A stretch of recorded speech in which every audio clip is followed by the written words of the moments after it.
Hello friends, आज हम लोग बात करेंगे इस चैप्टर के आगे के टॉपिक की, जिसका नाम है क्रेडिट। क्रेडिट क्या होता है? सपोज आप किसी शॉप में गए अपने फ्रेंड के साथ और एक आपने बुक खरीदी। सपोज बुक का कॉस्ट 500 था, बट आपके पास सिर्फ 400 थे। तो आपने अपने फ्रेंड से कहा कि 100 रुपीज मुझे लेंड कर दो ताकि मैं बुक खरीद लूं। घर पहुंच के ये पैसा मैं तुम्हें रिटर्न कर दूंगा। तो इस केस में जो आप 100 रुपीज अपने दोस्त से बोरो कर रहे हैं कि उसको बाद में रिटर्न कर दें, ये क्या हो गया? क्रेडिट हो गया। सपोज इसी सिचुएशन को पलटते हैं। आप एक बुक स्टोर गए और बुक खरीदनी थी और वो आपको पहचानते थे और उनसे आपने कहा, अंकल ये बुक दे दीजिए, पापा के आने पर आपका पेमेंट कर देंगे। या पापा ने कहा है आपका पेमेंट 1 हफ्ते में कर देंगे। बुक आपने ले ली, पैसा आपने नहीं दिया। पैसे के बदले क्या किया? एक प्रॉमिस दिया कि पेमेंट फ्यूचर में कर देंगे। और ये किसके साथ पॉसिबल है? जहां आप एक दूसरे को जानते हैं। तो ये चीज जहां पे आप कुछ सामान खरीद ले, कोई सर्विस ले ले और प्रॉमिस कर दे कि फ्यूचर में पेमेंट होगा, इसको कहा जाता है credit. So we are going to write the meaning of credit first. So now, what is the definition of credit? Credit refers to an agreement. Agreement मतलब पार्टीज होंगी, 2 पार्टीज, दोनों के बीच में एक अग्रीमेंट होनी चाहिए. Okay, so agreement between the parties under which goods and services और money, क्या क्या चीजें हैं जो आप कह सकते हैं? या तो आप सामान ले सकते हैं, या आप सर्विसेज ले सकते हैं, या आप मनी को एक्सचेंज कर सकते हैं अगेंस्ट अ प्रॉमिस. किसके अगेंस्ट में? अगेंस्ट अ प्रॉमिस कि पेमेंट कब करेंगे? तो to pay later. So this is credit. जब आप प्रॉमिस पे कोई सामान, दैट इज गुड्स, कोई सर्विसेज या किसी से पैसा लेते हैं कि फ्यूचर में बाद में पेमेंट कर देंगे, उसको कहा जाता है क्रेडिट. और क्रेडिट के लिए बहुत जरूरी है ट्रस्ट. दोनों पार्टीज में ट्रस्ट होना. देने वाले को भरोसा होना चाहिए कि सामने वाला रिटर्न कर देगा, और लेने वाले को भरोसा होना चाहिए कि मुझे उधार यानी क्रेडिट मिल जाएगा.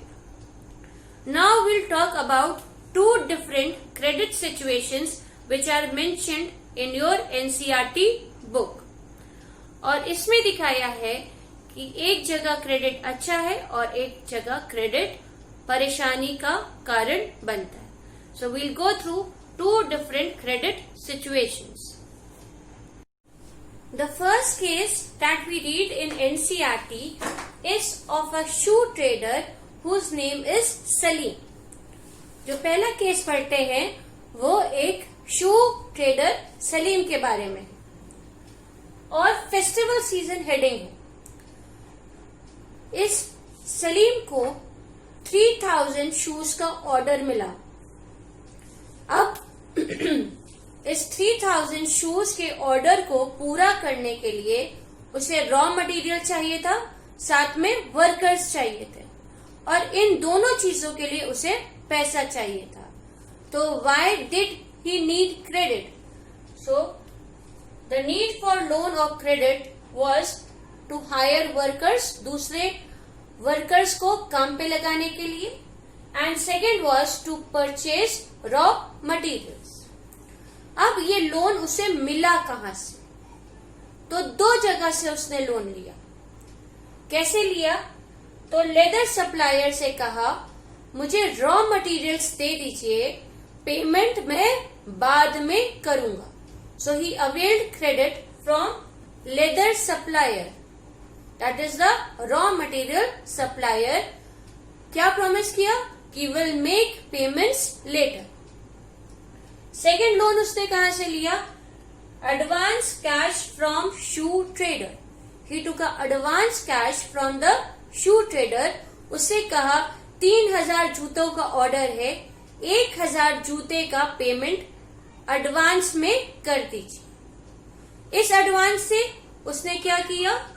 वर्कर्स को हायर कर लिया। इन टाइम वो अपने ऑर्डर को कंप्लीट कर पाया और उसका रिजल्ट क्या था कि he was able to make a good profit. He was able to make a good profit. तो उसकी लोन रिक्वायरमेंट क्यों थी, उसने कैसे पूरा किया और रिजल्ट क्या था?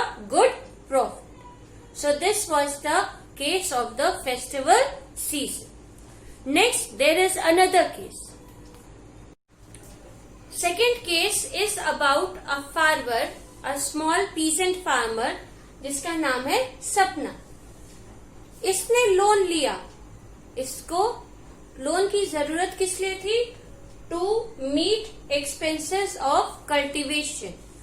कल्टीवेशन करने के लिए जो सामान चाहिए like seeds, pesticides, insecticides, fertiliser, इसको पूरा करने के लिए इसको लोन की जरूरत थी। तो इसने पहला लोन लिया। कहां से लिया? From the money lender. अच्छे पेस्टिसाइड डालने के बावजूद इसका क्रॉप फेल कर गया। क्रॉप फेल करने की वजह से वो अपना लोन रीपे नहीं कर पाई। फिर उसने लोन लिया नेक्स्ट सीजन में अगेन फॉर कल्टीवेशन। फिर कहां से लिया? From the same money lender. इस बार फिर से अर्निंग्स ज्यादा अच्छी नहीं हुई कि वो अपना पुराना कर्ज और ये सेकंड कर्ज, फर्स्ट क्रेडिट और सेकंड क्रेडिट पे बैक कर सके। इसकी वजह से वो डेब्ट ट्रैप में फंस गई, यानी कर्ज की चादर में फंस गई और उसको क्लियर करने के लिए she had to sell a part of her land. तो इस केस में हम क्या देखते हैं कि credit is not always good. क्यों? क्योंकि क्रॉप फेलियर था, रिस्क था। क्रॉप फेलियर की वजह से उसको जो उसका अपना थोड़ा लैंड था उसका भी कुछ हिस्सा मनी लेंडर को देना पड़ गया। सो this is the second case which shows about the credit. इससे हम क्या सीखते हैं कि रूरल एरियाज में जनरली लोग लोन क्यों लेते हैं।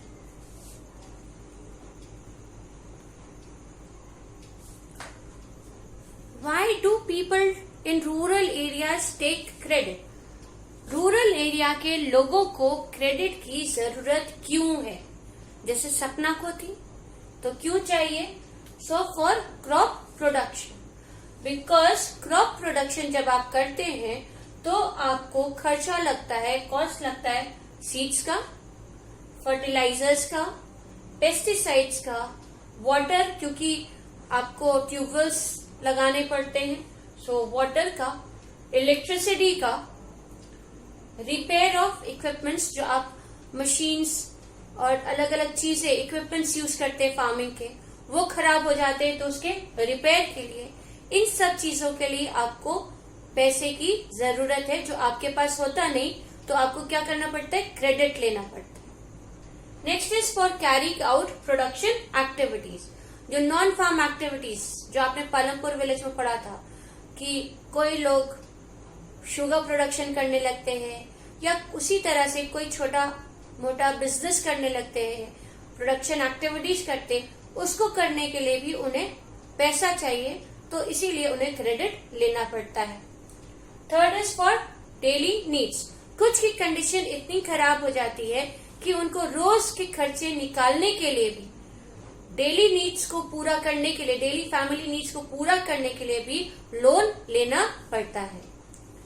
जैसे अभी आगे आप एक केस स्टडी पढ़ेंगे रामा की, उसको अपने डेली नीड्स पूरा करने के लिए भी लोन लेना पड़ा। Then for festivities and marriage ceremonies. India में मैरिज एक एक्सपेंसिव अफेयर है और कोई भी फेस्टिवल भी सिंप्लिसिटी से नहीं जाता, बहुत खर्चा होता है। उस खर्चे को पूरा करने के लिए भी, उस फेस्टिवल को मनाने के लिए, उस मैरिज सेरेमनी को करने के लिए भी इन्हें क्रेडिट की जरूरत होती है। So these are the various requirements for which people of rural areas need credit. इसके बाद आता है कि जो हमने केस पढ़ा सलीम एंड सपना, एक के केस में क्रेडिट ने उसके आगे धक्का दिया, यानी उसको प्रोग्रेस करवाया, प्रॉफिट दिलाया, लाइक सलीम। बट सपना के केस में क्रेडिट ने उसको और पीछे खींच दिया, एक डेब्ट ट्रैप में डाल दिया, जिसकी वजह से उसको अपना लैंड भी देना पड़ गया। तो credit depends upon the situation a person is going through. कहीं फायदा हो सकता है, कहीं नुकसान होता है, तो बहुत सोच समझ के क्रेडिट लेना चाहिए। नाउ विल कम टू कि ये क्रेडिट कहाँ से ले सकते हैं। तो दो तरह की इंस्टीट्यूशंस है जो क्रेडिट प्रोवाइड करती हैं। एक को कहते हैं फॉर्मल सेक्टर इंस्टीट्यूशंस और दूसरे को कहते हैं इनफॉर्मल सेक्टर इंस्टीट्यूशंस। तो पहले उसका डिफरेंस देखते हैं और उसको समझते हैं और बाद में हम लोग बुक से देखेंगे। ओके।